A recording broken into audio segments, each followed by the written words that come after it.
NEC section 820.100d titled Bonding of Electrodes doesn't explicitly detail bonding Coax cables directly to supplemental ground rods.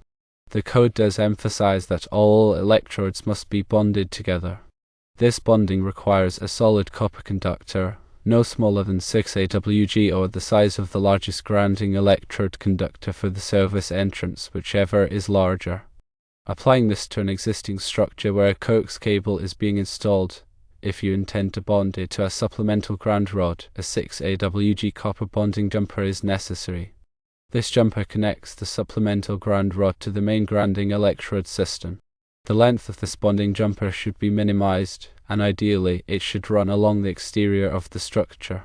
Keep in mind that this method represents just one potential approach for bonding a Coax cable to a supplemental ground rod. Other acceptable methods might exist depending on the specifics of the installation.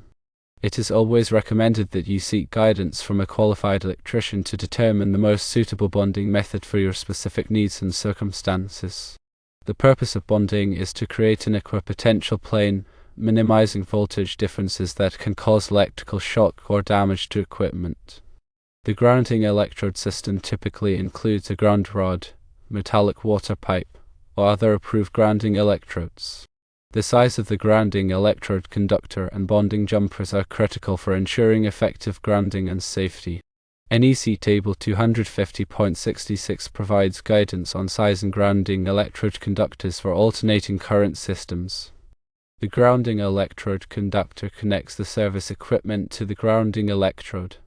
Supplemental ground rods are often used to improve the effectiveness of the grounding system, particularly in areas with high soil resistivity.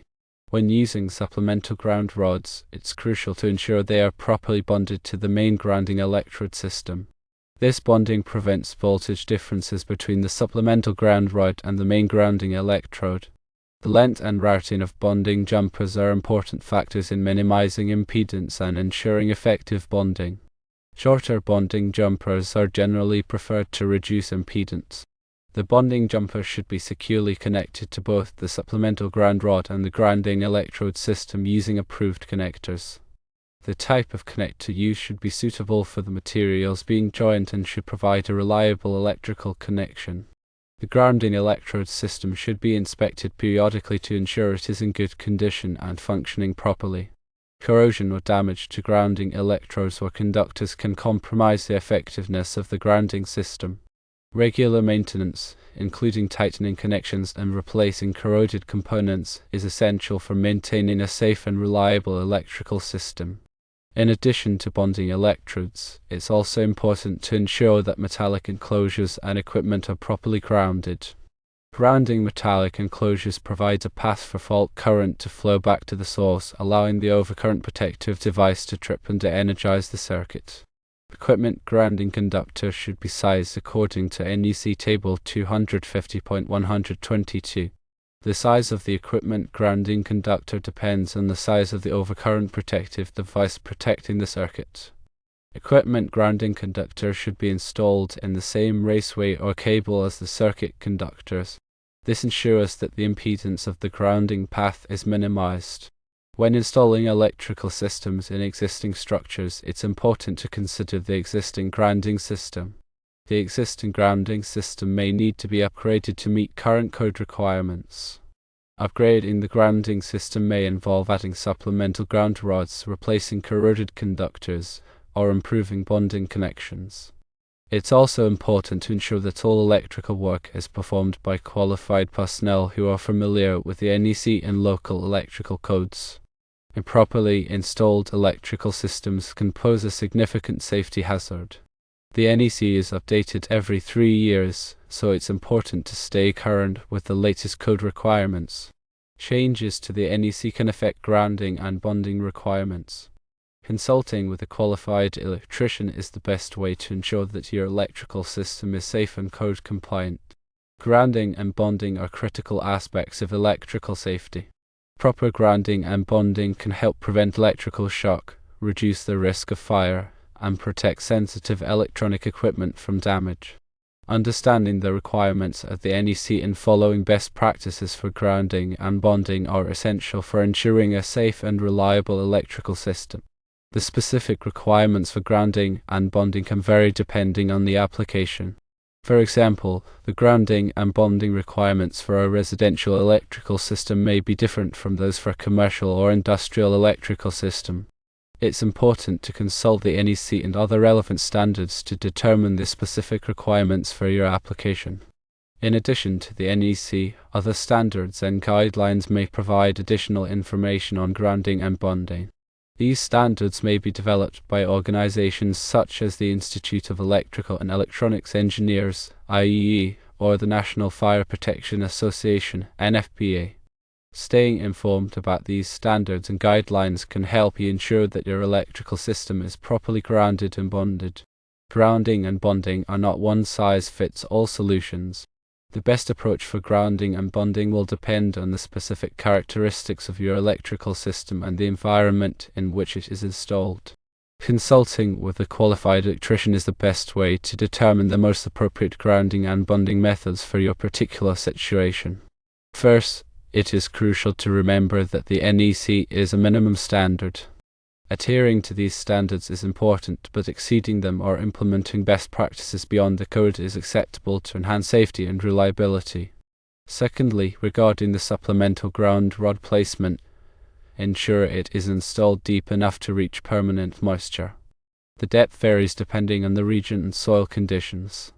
Thirdly, consider using exothermic welding for connections where possible, especially for the grounding electrode conductor connection to the ground rod.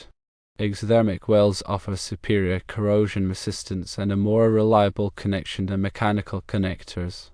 Fourthly, when running the 6AWG bonding jumper, protect it from physical damage. If it is exposed, consider running it in conduit or using a listed protective covering. Fifthly, inspect the grounding electrode system periodically, especially after any significant electrical work or changes to the building. Look for signs of corrosion, damage, or loose connections. Sixthly, document your grounding and bonding system. Keep records of the grounding electrode system, including the location of ground rods, the size and type of grounding conductors, and the connection methods used. Seventhly, consider using a ground resistance meter to verify the effectiveness of the grounding system. This test measures the resistance between the grounding electrode system and earth. Eighthly, if you are installing sensitive electronic equipment, consider using a dedicated grounding system for that equipment. A dedicated grounding system can help to reduce noise and improve the performance of the equipment. Ninthly, remember that grounding and bonding are essential for protecting people and equipment from electrical hazards. Proper grounding and bonding can help to prevent electrical shock, reduce the risk of fire, and protect sensitive electronic equipment from damage. Tenthly, always consult with a qualified electrician to ensure that your electrical system is safe and code compliant. Grounding is the process of creating a low impedance path for fault current to flow back to the source.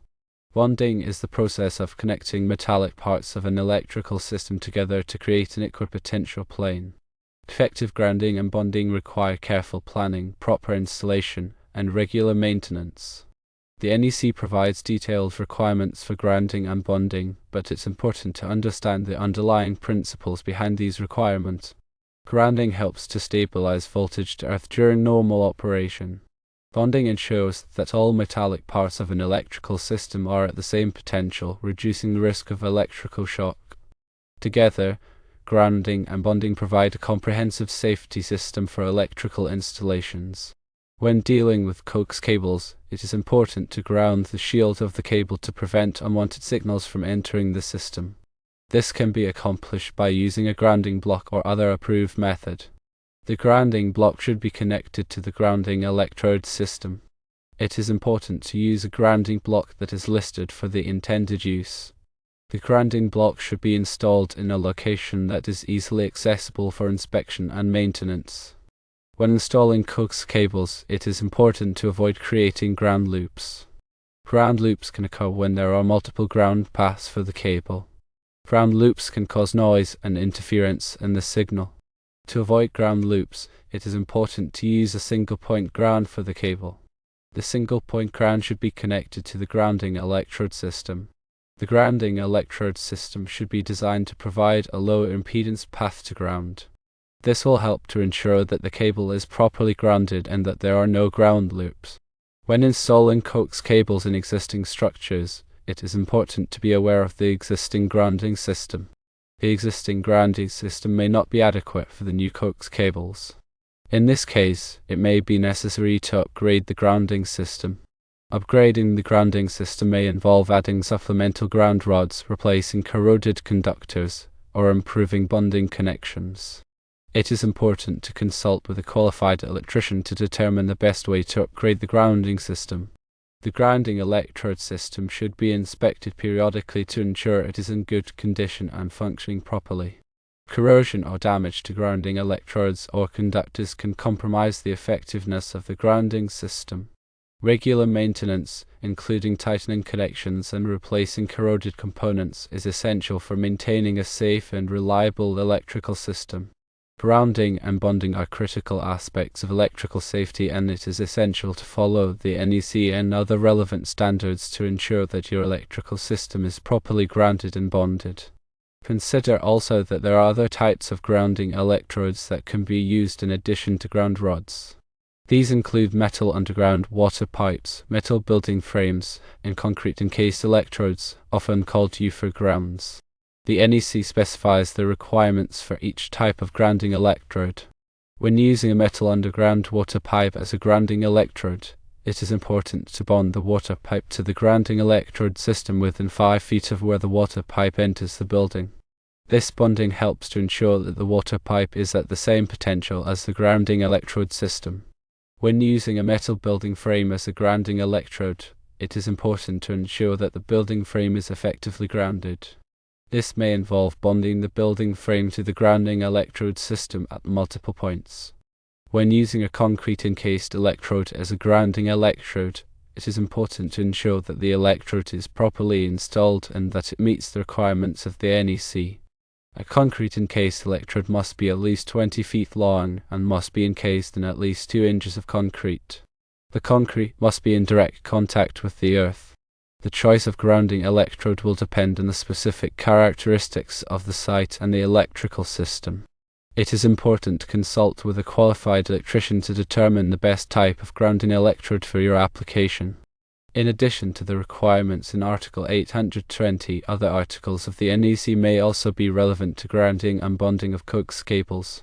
For example, Article 250 contains general requirements for grounding and bonding. Article 300 contains requirements for wiring methods. Article 400 contains requirements for flexible cords and cables. It is important to be familiar with all of the relevant articles of the NEC before installing or modifying an electrical system.